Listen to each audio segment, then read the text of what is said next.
Pakain naman natin yung aking mga manok. Come here! Ayun sila, inaantay na ako. Come here! Get inside! Sinabi ko naman yan. Pasok na! Pasok! Get inside! Papasok ko na yan sa gate. Tingnan nyo. Susunod yan.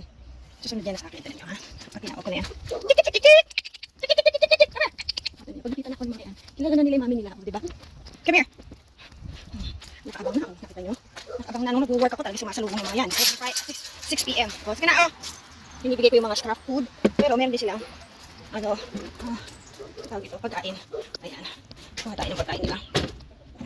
Tapos ng itlog. Ayun, meron na nyo. Ayan. Come on na, come on! Oh, kain na. Dati po ay mga 40 ang aking alaga. Ngayon ay 2, 4, 6, 8, 9. 9 na lang. Pag matatanda na kasi sila, so checkin natin kung may itlog. O may isa doon, so may 3. Hindi ko na kuhanin. Dito po may tanim din akong potato sa gilid. Ito pong mga tree na to ay pikan. So, pag November, bagsakan lahat yan, mamumunga siya. Tapos, pusa siya nalalagay. So, pwede ka nang mag-harvest ng pikan. Ayan, natin yung potatoes ko dito. Diba? Ito, potatoes din to. Potatoes din yan. So, let's see.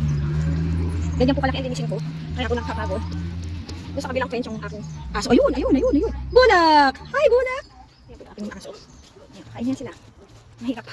At hanggang magmomow pa po ako after ng mga pagkatapos na ng ulan. Kasi mahirap pagbasa po ang mga damo. So, kunin na natin yung dalawang ng itlog. Para, ayan, harvestin na natin to. Yan, kailangan linisin din yan. Nililinis ko din yan. Okay. Dito. Ayan yung mower. Ganyan po yung mower namin. Hi, bulak!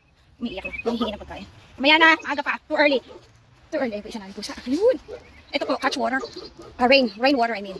We catch our own water para po sa mga, manok namin at sa mga halaman. Para po walang chemicals. Hindi city water ang ginagamit namin. Pandilig ng mga vegetables at pangpainom sa mga pusa. So, ayan. Ayan na. Okay, guys.